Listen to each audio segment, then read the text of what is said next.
Muchas gracias.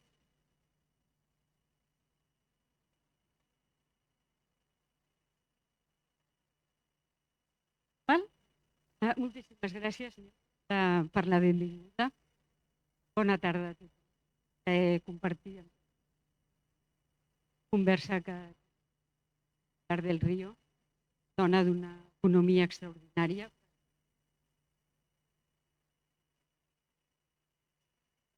Contigo. Entonces, bueno, pues para mí es un placer estar aquí compartiendo con todos la presentación de la isla, escrito por Pilar del Río, y decía que es una mujer de economía extraordinaria. La conoces, pues, en fin, es por su carácter, la de estar en el manera de ser. Pilar del Río, realmente, relación con Saramago, pero hoy viene para hablar de un libro que trata sobre todo de José Saramago, de manera que Saramago, el gran ausente de este diálogo, no podrá evitar hablar de él constantemente. Pero la protagonista es Pilar, aunque en el libro del que vamos a hablar, Pilar del Río, presencia continua, es decir, que todo el protagonismo, y en cambio ella se mantiene en un segundo plano constantemente, y supongo que voluntariamente. Nos explicará por qué. Bueno, Pilar del Río es una mujer que antes de conocer a José Saramago era y es una periodista que ahora medios de comunicación. Antes de conocer a Saramago, sobre todo pues, en Televisión Española, en Radio Nacional, trabajaste en muchísimos medios y te ubicar en un momento muy concreto cuando José Saramago publica Evangelio según Jesucristo, aquí, libro que se publica en el año, en el 91, un libro que marca un antes de ambos, porque es un libro que causa una escándalo, polémica, el mundo creyente portugués también en España, y el orbe católico, y un libro, bueno, yo recomiendo vivamente, un libro muy interesante en el que José Saramago aborda, para entendernos, la historia de Jesucristo, pero desde un punto de vista humano, es decir, rechazando condición sobrenatural y contando la vida de Jesús en aquella más de 2000 años, cómo pudo ser. Construye, crea narrativamente la historia de Jesucristo, inspirándose para mí en un gran libro. Entonces, el mago debía tener en la mesa de trabajo, que es el libro de Ernest Renan, Vida de Jesús.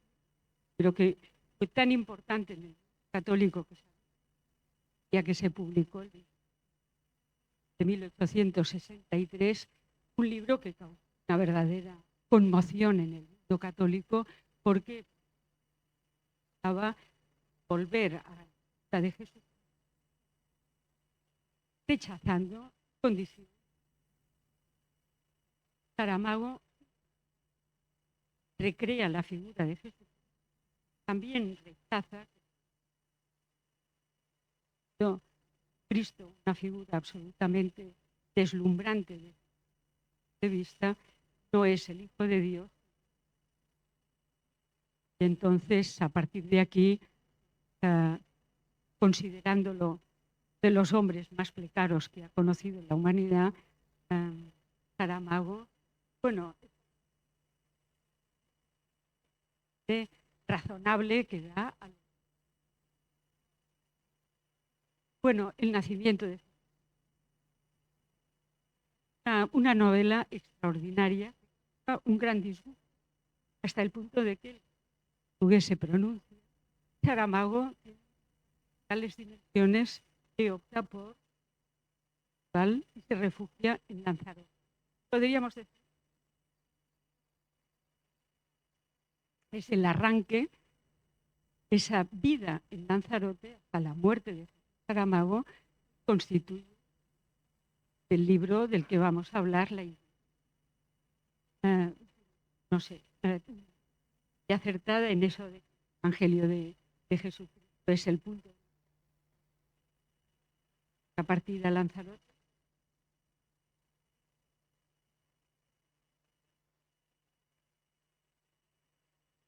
Yo ya he hecho.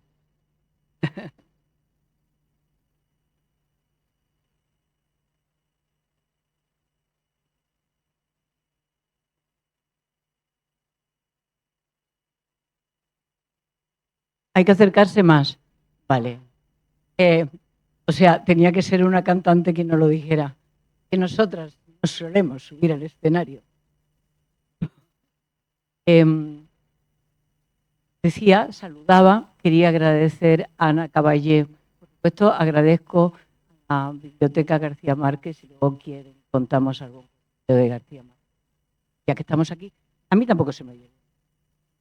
Y ahora ya no es un problema de comerse el micrófono. No, esa tentación no. Vale. Toda la biblioteca y agradeciendo a Ana Caballé. Es curioso que de todos los libros de ella, que es biógrafa, se haya detenido, es verdad que hay razones, Evangelio según Jesucristo. Porque en el fondo el Evangelio según Jesucristo.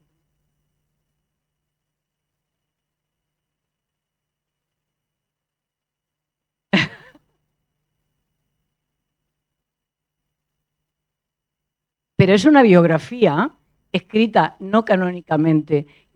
Y me gusta mucho que haya citado a Renan, porque yo voy a citar a un catalán de Barcelona.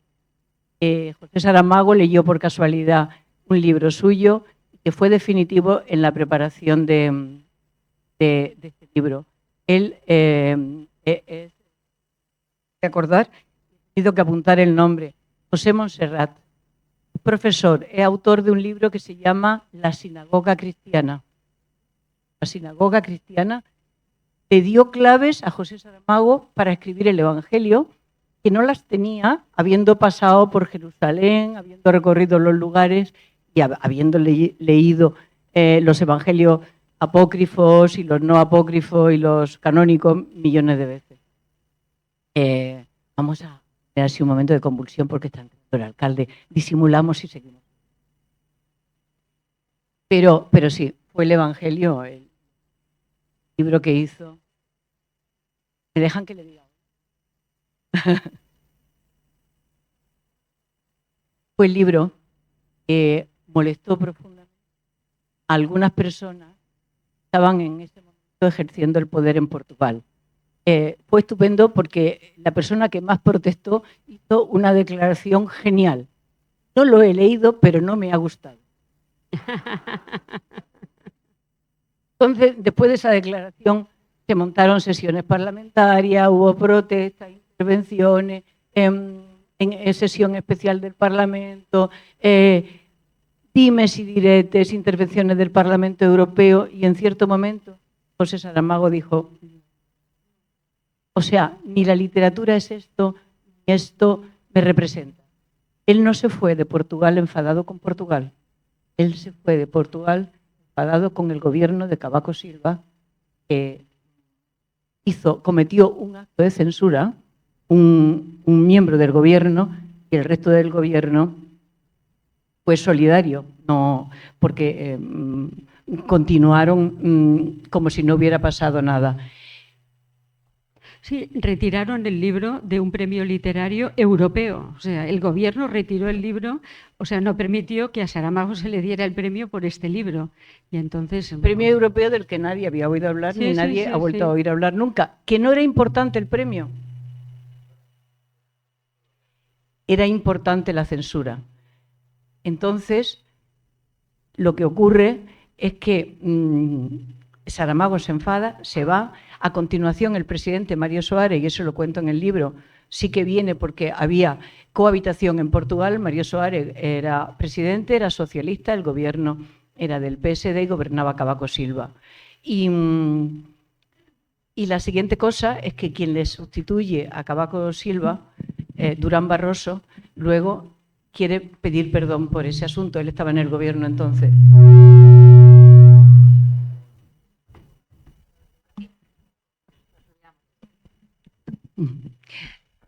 Obrigada, Deus. Gracias, Ahora otra Deus. cosa. Bueno.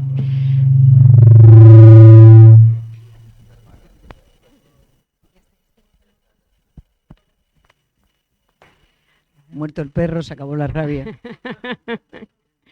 Bueno, y después a continuación, bueno, a continuación exactamente no, pero poco después escribe ya en Lanzarote un libro que de alguna manera es la réplica al Evangelio según Jesucristo, que es el ensayo sobre la ceguera, ¿no?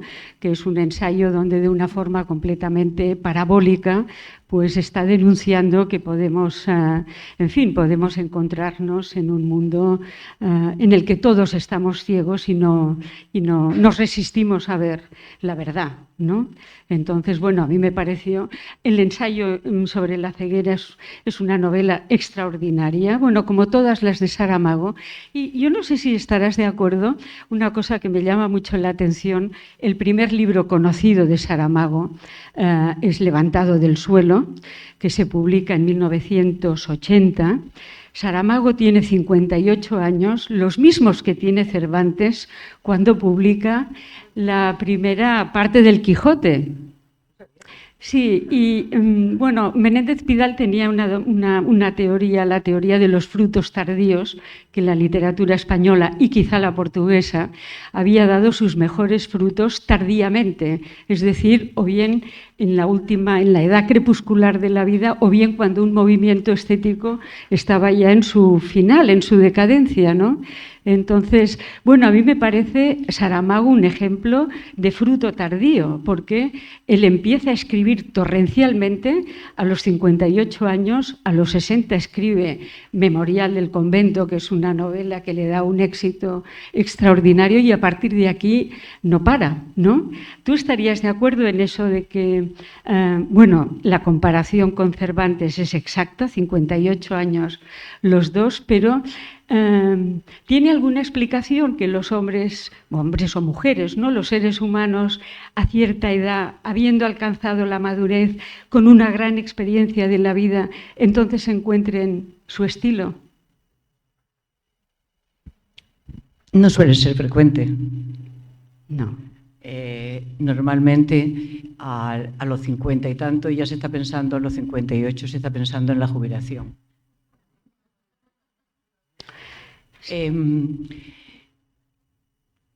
Saramago hubiera querido tener otro tipo de vida, pero no la tuvo porque las circunstancias no se lo permitieron, porque tuvo que trabajar en distintos oficios, porque publicó un libro y bueno, no era país para jóvenes, no era país para escribir. La verdad es que los escritores...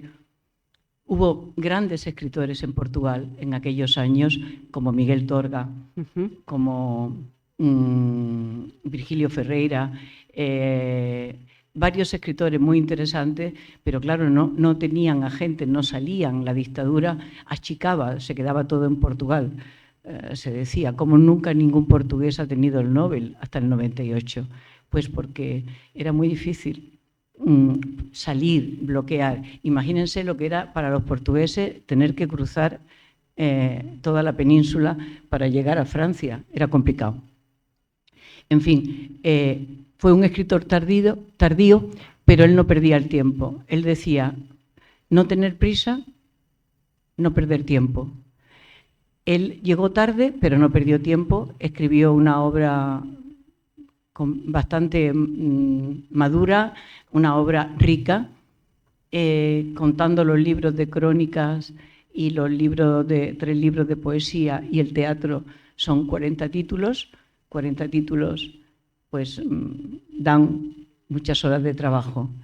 Y ya por cerrar la respuesta que has dicho, que Ensayo sobre la ceguera, después del vacío que experimentó Saramago escribiendo sobre Jesucristo, diciendo: vivimos en la era cristiana, en el año 1991 de la era cristiana.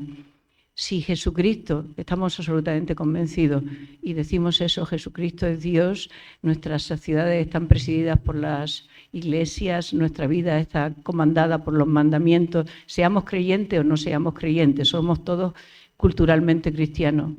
Si Jesucristo no es Dios, nuestra cultura está basada en la mentira. Parece que es una tontería, pero no es una tontería. Y luego, a partir de ahí, la reflexión por tener esto, cuántas guerras de religión, cuántas vidas frustradas, cuántas condenas, cuántos dogmas, cuántas cosas, cuántas quemas de brujas, cuántas atrocidades hemos vivido a lo largo de la vida, porque mi Dios es más importante que tu Dios. Y yo mato en nombre de mi Dios, porque mi Dios... Y todo eso que Saramago reflexionó escribiendo el Evangelio, es lo que le provocó una desazón enorme, de tal manera que lo único que podía escribir después del Evangelio según Jesucristo era Ensayo sobre la ceguera. No había posibilidad de que escribiera otro libro. Después escribió libros llenos de humor, de ironía, Después del Evangelio según Jesucristo, la única posibilidad era Ensayo sobre la ceguera. Somos ciegos que viendo no vemos. Sí, y además como la ceguera se va extendiendo imperceptiblemente y puede alcanzar a toda una sociedad, ¿verdad? Estaba pensando, Evangelio según Jesucristo, él no acaba, digamos, su problema con Dios no lo acaba de resolver, o le parece que no, ¿no? Y entonces tiene todavía un último libro, Caín, donde ahí ya resuelve, para entendernos, su problema con Dios. Dios no existe, y es decir, Dios somos todos nosotros. Dios está en el hombre, no, ahora tampoco me quiero complicar la vida, Dios está en el hombre, sí, no me la voy a complicar, pero no, el libro es interesantísimo, Caín, y ahí es donde ya Saramago acaba, pero me interesa mucho porque tanto en el Evangelio como en Caín, él tiene la idea de que en todo caso, si Dios existe, es un Dios al que le gusta la sangre, ¿no? O que requiere sangre, porque tanto el Nuevo Testamento, el Antiguo Testamento, en fin, todas las historias están llenas de violencia, de sangre, de sufrimiento. Demasiados mártires, demasiados diluvios, demasiada destrucción de Sodoma y Gomorra, en fin. Saramago tiene un poema que dice: quien se ha callado tanto no puede morir sin decirlo todo. Y esto que se cuenta también aquí en este libro es que cuando ya él sabía que iba a morir, siempre se espera tener un poquito más de vida, ¿no? Y abordó los dos temas que más le preocupaban. Iba a decir al final de su vida, pero probablemente no. Los dos temas que le preocuparon siempre, que era, por un lado, la violencia que provocan las religiones, el factor Dios. Él no se refería tanto a Dios, decía: quien quiera creer, cree y punto. El problema es el factor Dios, cuando el factor Dios se utiliza para hacer guerras de 100 años, para volar las Torres Gemelas o para hacer la cruzada o para lo que sea. Por un lado, la violencia del factor Dios, y por otro lado, las armas. Él decía: si fabricamos armas, fabricaremos también conflictos. Al lado de una fábrica de armas tiene que haber una fábrica de conflictos, porque nadie fabrica para no consumir. Y entonces son los dos temas a los que dedicó los últimos años de su vida. El libro Caín, donde supuestamente la humanidad se va a salvar, pero solamente una familia elegida, Noé, y una pareja de animales de todas las especies, y el resto de la humanidad, hombres, mujeres, niñas, niños y todo va a ser anegado por el diluvio universal. Entonces, a Caín, que no les voy a contar la novela, pero bueno, que a Caín no le parece esto que esté bien y decide que esto no va a pasar. Y tiene su propia estrategia, pero no la voy a contar. Pilar, ¿por qué escribiste La intuición de la isla? Porque una persona que está sentada en la primera fila y vestida de rojo y que se llama Alba y es editora, me estuvo masacrando, con buenas y malas razones. Me decía, oye Pilar, si escribiera, ella era guía de la casa de Lanzarote, que algunos de ustedes ya me han dicho antes de entrar que han estado allí. Ay, Pilar, si contara historias de la casa, qué bueno sería. Oye, esto que contaste aquel día, ¿por qué no lo escribes? Sería bueno que escribiera, hasta que me dijo, oye, tenemos una pandemia, tú eres muy mayor, te puedes morir en cualquier momento, escribe. Entonces, la amenaza era que como me iba a morir, tenía que escribir. Y escribí la intuición de la isla. ¿Y por qué la intuición? Porque cuando ella me empezó a masacrar, estaba mirando cosas de José y descubrí un poema precioso que está en la primera página, donde habla de la isla, la piedra y dónde estaremos. Y de pronto dije, pero si Saramago escribió La balsa de piedra, pero si la balsa de piedra es convertir la península ibérica en una isla acercándose a América Latina. Pero en la vida de Saramago había una intuición de isla, aunque él nunca lo pensara. Y empecé a darle vuelta a la idea y me encontré una cantidad de referencias que descubrí que conocía muy mal la obra de Saramago, porque no me había dado cuenta antes. Bueno, para quienes no hayan leído el libro, la verdad es que si ustedes tienen un mal momento, un día de depresión, les han pasado cosas tristes, lo que sea, La intuición de la isla es el mejor remedio, porque es un libro, digamos, que solo canta la amistad, al amor, a los buenos sentimientos, a la hospitalidad, a todas las cosas buenas que pasan en la casa de Lanzarote. O sea, acabas el libro y tienes unas grandísimas ganas de ir a Lanzarote y sentirse acogida por vosotros, ¿no? por ti y por Saramago. Entonces, bueno, creo que es un libro que refleja mucho cómo eres tú. Y es increíble porque tú no estás en ningún momento, no estás citada, no apareces, siempre te refugias en un plural, nosotros estábamos, siempre te refugias en el plural. Es que incluso el plural me parece excesivo si lo he utilizado. Ya.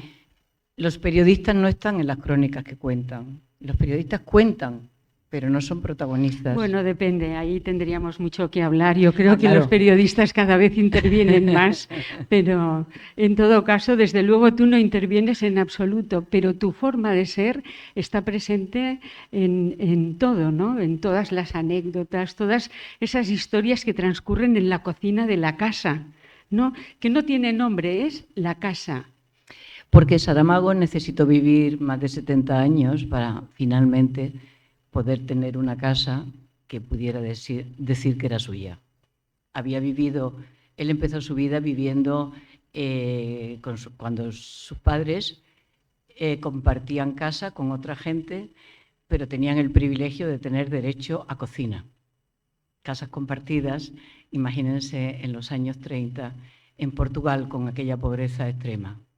Los padres y los abuelos de José Saramago eran analfabetos. El padre aprendió en la Primera Guerra Mundial, aprendió a leer y a escribir y descubrió que el mundo era más grande. Entonces resolvió su situación haciéndose policía. Era policía del régimen, nadie perfecto. Y sí sabía leer y escribir. Y todos los días, pues cuando terminaba sus rondas y su trabajo, se llevaba el periódico a casa. Y en esa casa compartida donde vivían, que fueron además muchas, Saramago tenía acceso todos los días, el niño Saramago, al periódico. Y de alguna manera no había libros en su casa. Aprendió a leer y a escribir en los periódicos que el padre traía, normalmente de deportivos, pero da igual, de cualquier cosa. Ya era adolescente y fue siguiendo la guerra de España sin entender mucho lo que estaba pasando por la prensa, y no entendía lo de los colores y que unos eran azules y otros, y que se alegraran mucho. La seguía casi como un juego de fútbol. ganan unos, ganan otros, los azules contra los rojos, o sea, no acababa de entender, pero sí, vivió de esa manera y luego ya hizo su vida normalizada, se casó relativamente pronto por primera vez, tuvo una hija, en fin, luego ya se separan, pero siempre había vivido en casas alquiladas, en Lisboa o en las afueras de Lisboa. Y la primera vez que puede tener una casa, que le llame su casa, la casa, es en Lanzarote, y esa es la casa que conocen y que está descrita en el libro. Bueno, descrita maravillosamente y además con anécdotas muy divertidas. Por ejemplo, los 3 perros que teníais. Uno se llama Pepe, que también para un perro llamarlo Pepe. ¿Sabes por qué? Pepe, Greta y Camoens. Camoens era peor. Bueno, ese está claro. A Pepe, José detestaba que le llamaran Pepe. Y en España, o sea, José Saramago, ¡hola, Pepe! Y él, no, yo sé. Y entonces decidió él, al perro que entró en casa y que se quedó, ponerle Pepe, porque así le podía contestar a quienes a él se le dirigían llamándole Pepe, me parece muy bien, pero ¿por qué se lo dices al perro? Claro. Así ya tenía desdoblado el problema. Ya. Y Greta es porque era tan absolutamente antipática que... Sí, la describes estupendamente, ¿no? Tan engreída, tan bueno. Pesaba 4 kilos y se enfrentaba al camión de la basura todos los días. Sí. No le gustaba a nadie. Odiaba a José. Sí. Pero José la llamaba cabra. Sí. Y hay una anécdota que me gustó, que dice mucho de la personalidad de Saramago, que ve El sol del membrillo, la película dirigida por Víctor Erice, y le gusta tantísimo la película que llega a casa y encarga 2 membrillos que se plantan en la puerta de la casa, ¿no? A uno le pone de nombre, porque todo tenía nombre, o todo tiene nombre en la casa de Lanzarote, a uno le pone de nombre Antonio López y el otro membrillero, se llama Víctor Erice, ¿no? No prosperaron los 2 membrilleros, ¿no? Primero porque no eran membrilleros ninguno de los dos. No, uno era un manzano. Sí. El otro sí era membrillo, pero el membrillo necesita su frío. Sí. Necesita su poquito de baja temperatura.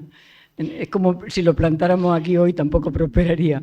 Bueno, pero tal como lo cuentas, es una anécdota preciosa que dice mucho de un hombre que se rodea en la casa de cosas sencillas, siempre nombradas, porque todo, como decía, tiene su nombre, pero que constituyen su mundo, ¿no? Y es un mundo muy, muy intensamente vivido, ¿no? Una cosa, Pilar, porque me ha sorprendido mucho que en el libro siempre le nombras a él como José Saramago, nunca como José o como Saramago. ¿Y eso? Eso queda para la familia. Oy. No, o sea, la periodista es periodista y cuenta lo que vio en esa casa. Pero lo vio y lo vivió. Ya, vale. José Saramago vivía en Lanzarote y sí, no es un libro de confidencia, no, es un relato de los días de José Saramago en Lanzarote, de por qué su estilo cambió en Lanzarote. Él decía que hasta llegar a Lanzarote es como si hubiera estado describiendo una estatua y que a partir de la llegada, por el clima de Lanzarote, por la geografía de Lanzarote, por la desolación interior que él llevaba también, por todo eso, dice que ya no le interesaba tanto describir una estatua como la piedra de la que está hecha la estatua. Entonces, de alguna manera, son los libros de la piedra que son menos bellos formalmente, le dan menos espacio a un cierto... a la belleza formal, cierto barroquismo, eso desaparece, es todo mucho más directo y sigue siendo muy bello, pero directo. Bueno, yo, en fin, en Lanzarote le escribe libros muy importantes, pero permíteme que discrepe un poco de lo que dices y creo que en eso Saramago me daría la razón. Lo más importante que le ocurre a Saramago, y él lo dijo muchísimas veces, fue conocerte. Ahí es donde cambiaron las cosas para Saramago. Vamos, si no me hubiera conocido, ni hubiera escrito. O sea, por favor. No, hay la vida profesional y la vida personal, claro. Ya, claro, hombre, claro. Tienes que contar la anécdota de Mario Soares, porque Mario Soares, o sea, no, cuando se presenta en las elecciones como presidente de la República, Saramago no lo vota a él, tiene otro candidato, el candidato comunista, y sin embargo el día, ahora no recuerdo qué le dan, sí, al día en un acto inmediatamente después de ganar Soares, un acto en el que le van a dar un premio a Saramago en Lisboa, el que lo organiza llama a Saramago diciéndole, perdone, pero va a venir Soares, usted ha hecho público que no le había votado, ¿le ocasiona algún problema? Y Saramago tiene una respuesta fantástica. Dice, llamó el embajador de Portugal. Al día siguiente de las elecciones, ganadas con mayoría absoluta por Mario Soares, José Saramago recibía una condecoración de la Embajada de Francia otorgada por el gobierno de ese país. A primera hora de la mañana, el embajador francés, muy preocupado, entró en contacto telefónico con José Saramago para anunciarle que desde Protocolo de Estado habían comunicado que el presidente asistiría a la ceremonia. Saramago tranquilizó al embajador. Votar distinto no significa que haya falta de respeto, le dijo. Fue todavía más claro en la ceremonia. Al agradecer la condecoración al ministro francés que la portaba, se dirigió especialmente a Mario Soares declarando que si no era mi candidato, sí es mi presidente. El aplauso de la sala fue unánime. Estos dos seres humanos capaces de entender el valor de las discrepancias se encontraron en Lanzarote para reivindicar la libertad de creación. Y así siguieron siempre, acordando o discordando políticamente, sin retóricas ni miedos, sabiendo en qué mundo vivían y en qué orilla estaban ambos y para qué. Ninguno de los dos se traicionó a sí mismo. Fueron amigos. Es precioso.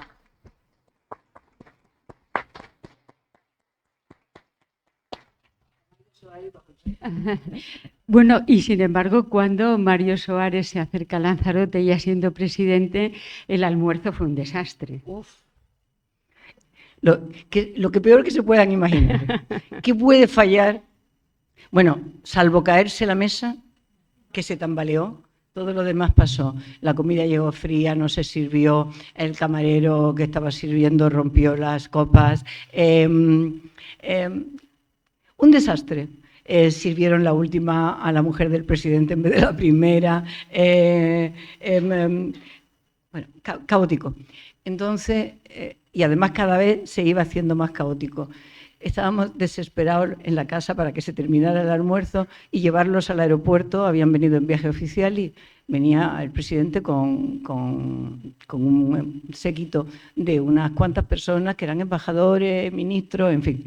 Los llevamos al aeropuerto, los dejamos en el avión y nos subimos en el 2 caballos de mi cuñado, finalmente felices, porque no podía pasar nada peor, creíamos. De esto de que se entra en el coche y se pone la radio automáticamente. Y estaba el cocinero contando lo que habían comido y lo simpático que era el presidente. Radio Nacional en directo, o la SER en directo para toda España, y la gente contando lo que había pasado en la casa. Dijimos, no, por Dios, o sea, esto no está pasando, no es posible que se rompan tanto los protocolos, y fue un desastre total. Bueno, y Saramago dijo entonces esa frase, ¿no?, de este día hay que borrarlo de nuestras vidas para siempre. O sea, hay que olvidarse de lo que ha pasado. Horroroso, horroroso, o sea... todo lo peor que podía pasar pasó, pero bueno, ya está. Y sin embargo, bueno, la idea que cruza todo el libro es la hospitalidad de la casa, ¿no? En fin, tuya y de Saramago. O sea, esta es una idea como, digamos, la idea dominante, una línea de fuerza en todo el libro, ¿no? La importancia de la hospitalidad, ¿no? Como un medio, digamos, elemental para fomentar la convivencia humana. Pero fíjate que no lo digo yo, que, hombre, que la fomentas. un poco me falta objetividad. Pero acabando la pandemia, cuando se podía empezar a moverse, pero todavía uno no se movía del todo, estuvo el decano del Colegio de Arquitectos de Sevilla en casa. Y es curioso porque hizo la visita y dijo una frase que nos dejó asombrados, creo que la escribió incluso. Pocas veces en mi vida de arquitecto he oído a unas paredes hablar tanto. Las paredes de esta casa hablan. Entonces, bueno, pues si eso lo hizo un arquitecto, ¿quién somos los demás para decir que claro. no? Bueno, los cruces de conversaciones, toda la gente que ha pasado por Lanzarote, bueno, creo que el alcalde de Barcelona también pasó por Lanzarote, ¿no? Y tuvo sorpresas agradables. No, y de encontrarte con compañeros de aquí de Barcelona, con un amigo, compañero de la televisión. Exactamente, con Lorenzo Milá, y de pronto uno, Lorenzo, alcalde. O sea, no, son cosas bonitas, porque las visitas no puede ser mucha gente, porque es una casa. Y los Pero os grupos son convertisteis reducidos. como en embajadores de Lanzarote, ¿no? De alguna manera, o sea, yo creo que ya muchos de nosotros identificamos, yo no conozco Lanzarote, pero bueno, espero cualquier día ser invitada por Pilar del Río, lo digo aquí públicamente. Miro Alba porque tiene que ver con la Feria del Libro, y entonces la Claro, Feria del Libro de Lanzarote, claro. oye, o sea, es una feria del libro Importante. O sea, 4 casetas mínimo. No, pero es verdad que os convertisteis en unos embajadores, no digo los únicos, porque también asociamos Lanzarote con César Manrique, que ha sido, bueno, en fin, el alma, ¿no?, de la isla. ¿Conocisteis a César Manrique o no? Hablaron José y él por teléfono y quedaron para octubre, cuando volviéramos, y él se mató en septiembre. Lanzarote sería una isla más, probablemente convertida en un campo de atracciones, si no hubiera sido por César Manrique. César Manrique salvó Lanzarote, la salvó de la especulación salvaje, consiguió que se declarara patrimonio medioambiental, no recuerdo cómo se llama. Pero Lanzarote es distinta porque tuvo a César Manrique. La importancia del factor humano es definitiva. En el caso de Lanzarote se ve absolutamente. César Manrique y Alberto Vázquez Figueroa también es otra referencia, ¿no? Hablando de Lanzarote. ¿Lo conocisteis? Sí, Alberto Vázquez Figueroa vivía en el mismo pueblo que nosotros. Tías, ¿no? En Tías. O sea, mi pueblo se llama Tías, ¿qué vamos a hacer? Entonces, cada vez que viene una amiga yo le hago una foto en Agrupación Socialista de Tías. Pero procuro no hacerla en Veterinaria de Tías. Porque lo de Veterinaria de Tías allí no llama la atención, pero fuera llama mucho la atención. Entonces, el pueblo era las Tías de Fajardo, pero lo de Fajardo fue cayendo y ya es solamente Tías. Y sí. Vázquez Figueroa. Vázquez Figueroa vivía en las afueras, tenía una casa que dominaba el pueblo, pero él ya no vive allí, tuvo una idea estupenda que no consiguió pasar, que era la de que viviéramos desalando el agua, la desalinización del agua y no como negocio. Fue un proyecto al que le dedicó alma, vida y corazón y que le costó tenerse que ir de Lanzarote. Y fracasó, ¿no?, el proyecto. Pero no la idea. Y de hecho vivimos de agua desalinizada. O sea, en Lanzarote toda el agua que bebemos es del mar. Pero él decía Claro, hablar de un convertirlo. sistema físico, y lo explicaba científicamente, y que pudiera ser llevar agua del mar a toda África. O sea, él no estaba pensando en Lanzarote, que más o menos podemos pagarla, sino él pensaba en el continente africano, donde él, por cierto, había nacido. Bueno, Pilar ha hecho referencia a un libro de Saramago, uno de los últimos libros, La balsa de piedra, que fue un libro, muchos de sus libros han sido polémicos, este lo fue tanto en Portugal como en España, porque él defendía la idea de una península ibérica unida, ¿verdad?, políticamente unida, y se imagina en una novela que la península ibérica se separa, digamos, de la cordillera pirenaica, se abre, se fractura, y la península ibérica empieza a flotar por el Atlántico como una isla, acercándose a América, ¿no?, y por tanto alejándose de alguna manera de Europa. Bueno, fue una idea. Yo recuerdo que en España no fue bien recibida, en Portugal tampoco, pero en cambio a mí me pareció de una gran valentía esa defensa de una unidad política, ¿no? Es decir, ¿por qué no refundamos una península ibérica unida? ¿Cómo lo vivió esto? La falta de apoyos que tuvo para esta idea, que a mí me parece bueno, muy buena. Pero es que los escritores, y sobre todo en el caso de Saramago, que decía, escribo para desasosegar. Entonces, era cuando se estaba discutiendo la integración de España y Portugal en la Unión Europea. Todo bien, estamos integrados, formamos parte de Europa y vamos a entrar en lo que entonces se llamaba el mercado común o la Unión Europea, como fuera.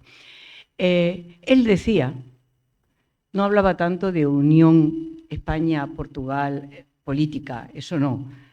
Sí consideraba que distintos estados podían entenderse, pero a él el concepto que le interesaba era el transiberismo. Transiberismo, ir a América Latina. Nosotros fuimos allí como colonizadores, fuimos imperialmente. Vayamos con todas nuestras energías ahora y de igual a igual. ¿Por qué no nos acercamos a América Latina? Entonces, esa era su idea, poner la península ibérica navegando por los sitios donde antes fueron barcos imperiales, pero ahora ir con toda la gente y con amistad y con solidaridad para construir juntos. Y él decía, claro que somos Europa, pero no nos olvidemos, somos Iberoamérica también. Y entonces, y a lo mejor nuestro futuro es más claro por ahí, siendo como somos Europa. Este hombre que era de aquí de Barcelona, fue ministro de Sanidad con Felipe González y Matoeta. Ernest Lluch, por Dios, o sea, Ernest Lluch escribió un artículo en El País fantástico diciendo, Saramago no quiere que nos vayamos de Europa. Saramago está tirando de Europa hacia el sur. La península ibérica la ha convertido en un remolcador. Y José se quedó perplejo. Dice, es la mejor lectura que se ha hecho de ese libro. Seguro. Como un remolcador que va hacia el sur. No nos creamos que somos ricos y altos y rubios, porque no lo somos. Y porque en cualquier caso, aunque lo fuéramos, no todo el mundo es alto y rubio. Entonces, tengamos esa conciencia. Bueno, el libro de La intuición de la isla es una serie como de escenas, ¿no?, de estampas, se abren y se cierran. Y una cosa que me llamó mucho la atención es que cuando todas las escenas o las estampas se cierran, digamos, con sentimientos de hospitalidad, de bonomía, bueno, como eres tú y como era Saramago. Y cuando te quedas como sin palabras, es decir, que no sabes cómo alargar la situación, dices... ¿cómo es eso que dices varias veces? Bueno, quien sepa algo del amor lo entenderá. Tienes que añadir algo más a esta frase tan maravillosa. Lo has dicho todo. Quien sepa algo del amor lo entenderá. Claro, o sea, cuando se construye una casa y en la casa se recibe y se comunica y se sale y se entra y tiene 4 puertas, que ya sí es muy difíciles de guardar, ¿eh? Y bueno, pues eso, la gente que tiene esa experiencia pues ya no hace falta dar muchas explicaciones. Bueno, porque esa es la dominante, ¿no?, en tu relación con José Saramago, el profundísimo amor que os teníais. No voy a hablar de eso. No vas a hablar de eso. Muy bien, pues si no vamos a hablar de eso. Entonces, ¿quieres añadir algo más, Pilar? No, yo te respondo a todas las preguntas menos Sí, lo de no, eso, así claro. persona que me muero de vergüenza. Bueno, yo no sé si alguien del público, lo que pasa, estamos aquí como en un teatro, ¿verdad? Pero no sé si alguien No del sabemos si hay público, alguien ahí o ya se ha ido todo el exactamente, mundo. si ha ido todo el mundo, si alguien del público quiere intervenir o quiere preguntarle algo a Pilar sobre este libro tan fantástico que es como una lección de humanidad, o sea, que nos hace muchísima falta, ¿eh?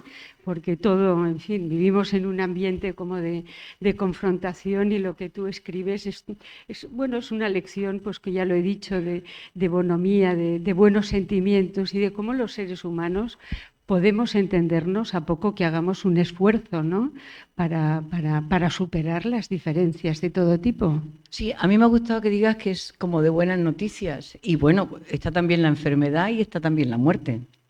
Y están también los fracasos. Porque todo eso Fracasos se describe. pocos, ¿no?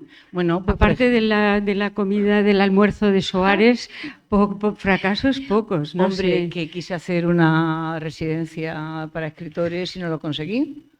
Que sí, hubo 2 o 3 que son fracasos que, bueno, ya pasaron y ya.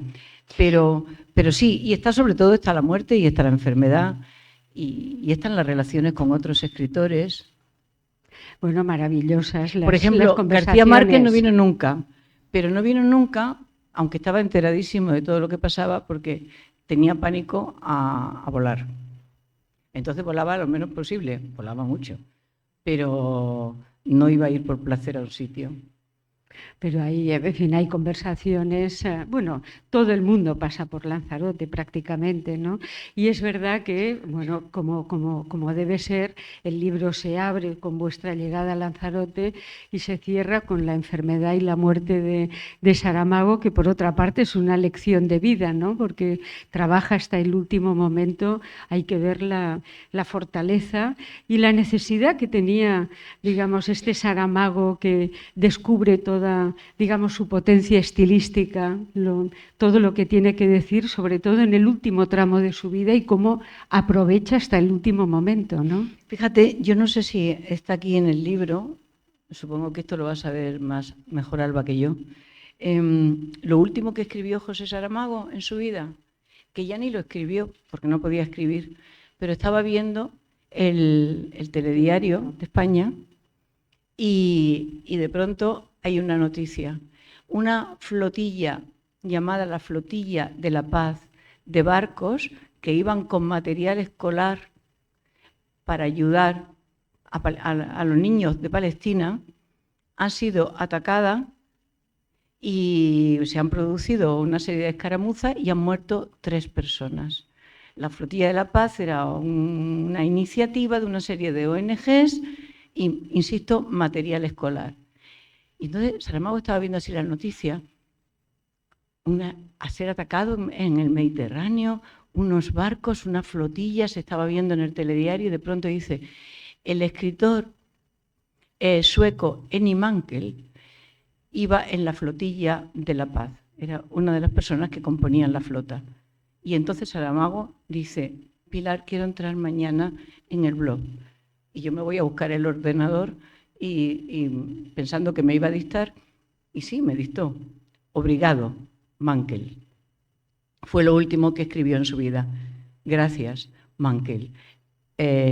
Porque de repente es como si Mankell hubiera redimido a todos los escritores, a todos los intelectuales, al mundo de la cultura, porque él estaba allí llevando material escolar para niños que no podían, que estaban viviendo en situaciones extremas. O sea, las últimas palabras de Saramago en su vida fueron obrigado, Mankell. Muy bonito. Y no podemos acabar este diálogo sin mencionar un libro que yo me resistí mucho a leerlo porque no me gustaba el título, Historia del elefante. El viaje del elefante. Sí, el viaje de un elefante. Viaje del elefante, ¿no? Bueno, no sé, me parecía un título extraño. Después comprendí, claro, bueno, Saramago tiene todas esas novelas que son, digamos, de una inmersión en la historia de Portugal. Bueno, antes hablábamos del Evangelio según Jesucristo, y en este caso es una historia preciosa de un elefante que en el siglo XVI un rey de Portugal, João III, decide regalarle un elefante a Maximiliano de Austria, de manera que ese elefante se verá obligado a cruzar toda Europa para llegar a Austria como obsequio del rey portugués. Y claro, como siempre en Saramago, pues el elefante es una parábola, en fin, de la vida humana, porque es un elefante que se las ve, pasa frío, pasa calor, en fin, pasa por todo tipo de peripecias como nos podemos imaginar. Y de alguna manera es como pues, la vida humana, ¿no? Que, en fin, nos pasa de todo, ¿no? Hay momentos buenos, hay fracasos, hay situaciones tremendas, etc. Bueno, me gustó muchísimo el libro y, o sea, no sé, de alguna manera como que pido perdón por un libro que me resistía porque me parecía, mira, ¿qué tiene que ver esto, ¿no? Y en cambio lo entiendes perfectamente. ¿Por qué el elefante? Bueno, la capacidad de Saramago para sumergirse en otros mundos históricamente muy bien recreados. Sí. Esto ocurrió que él estaba en un restaurante en Viena y de repente ve la Torre de Belén. Había un friso en el restaurante con varios monumentos y dice, la Torre de Belén, ¿y por qué está aquí? Dice, bueno, porque este restaurante se llama El Elefante.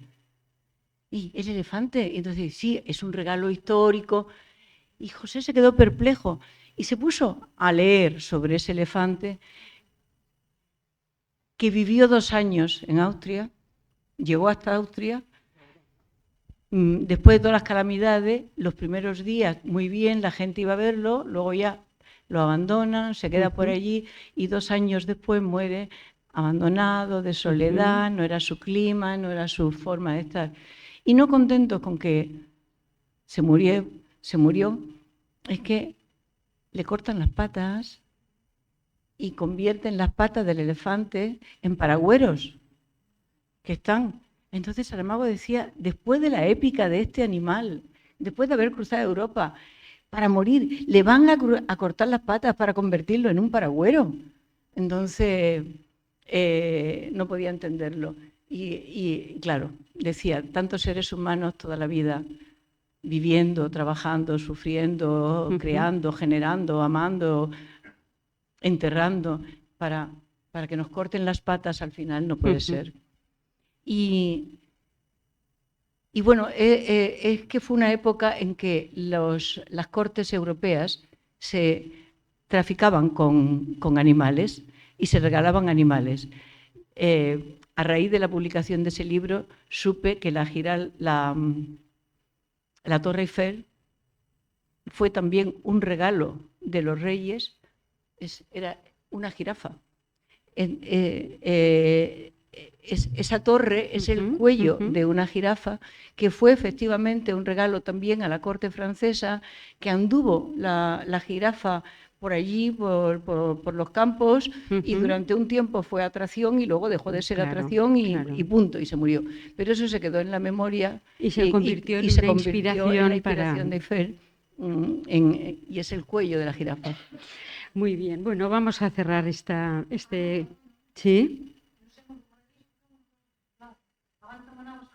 Sí, tan Marina. No estoy segura de contarlo. ¿Me puedo arriesgar, Pilar? Mira que una cara. Es que no bueno, yo siento que Pilar del Río ha hecho muchísimo para Saramago. Ella tiene este pudor contigo, Ana Cavallé. Però jo, el poquet que vaig veure, el poco que vi, es un amor extraordinario y sobre todo una entrega. Yo recuerdo una entrega extraordinaria y hay que reconocerlo porque hay que contar las cosas, ¿no? Yo recuerdo una vez, no sé en qué ciudad era, que teníamos dificultad para aparcar el coche y entonces vino un policía Pilar y te decía que tú serías incapaz de aparcar allí. Y tanto te enfadaste que le dijiste, mire, yo he conseguido el premio Nobel para Saramago y voy a aparcar aquí. Aquesta és la Pilar del Río.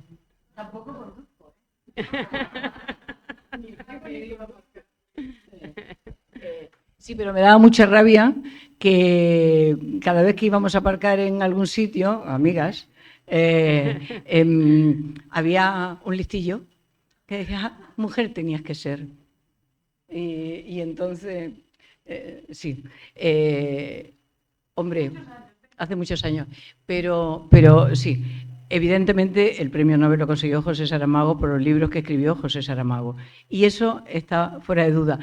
Pero si hay que ponerse chulo en algún momento, o compasiva, Sí. que también un día por compasión estábamos entrando a un avión y le digo a la azafata, por favor, ¿tendrían alguna pastilla para el dolor de cabeza? No puedo más, dice una. Sí, estábamos entrando, y dice una, yo tengo, te doy, dice, dame a mí otra, que no puedo más, qué bello fin de semana he tenido, qué horror. Y dice, fin de semana tú, fin de semana yo, que me ha dejado mi marido porque me han descubierto un cáncer. Y mi marido ha dicho que no quiere vivir como una enferma. O sea, imaginen qué situación. Y entonces, ay no, mujer, pero ya verás, pero eso se te pasa. Ah, me va a pasar. Digo, mira, y no sabía qué decirle, digo, yo doy buena suerte. Vamos a sentarnos juntas y verás cómo todo esto se va a solucionar porque doy buena suerte. Y dice, ¿por qué das buena suerte? Y hostia, no sabía qué decir. Claro. Y Lo comprendo. Y di dos argumentos, pero solamente la convencí con el tercero. Cuando se va conmigo en el coche, se aparca. O sea, mi cuñado ha tenido que dar 200.000 vueltas porque ya no habíamos bajado. Sin embargo, a mediodía par conseguida. Se aparca siempre. O sea, Exactamente. hay muchos escritores que tienen una vez, a ella le importó eso nada. Muy bien, pues si no hay nada más, cuando se va con Pilar del Río, se aparca.